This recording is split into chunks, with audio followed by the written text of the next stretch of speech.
আমরা প্রাথমিকভাবে তার পরিচয় জানতে পেরেছি। তিনি নওগাঁ জেলার বাসিন্দা এবং পত্নীতলায়, নওগাঁর পত্নীতলা উপজেলায় তার বাড়ি এবং একটি রাজনৈতিক দলের সাথে তার সংশ্লিষ্টতা আছে, পদও রয়েছে।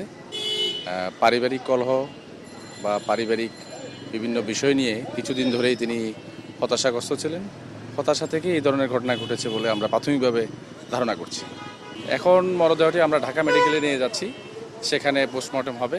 পোস্টমর্টেমের রিপোর্টটি অত্যন্ত গুরুত্বপূর্ণ এই মামলার সুরাহার ক্ষেত্রে।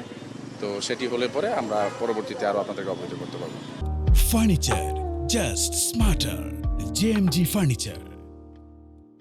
আমরা এখন পর্যন্ত জানতে পেরেছি ধানমন্ডি থানা এনসিপির যুগ্ম আহ্বায়ক হিসেবে পদে আছে। কে আইসে তো এটা তো আমি তো ছেলেটা তো আমি দেখি নাই কাকা।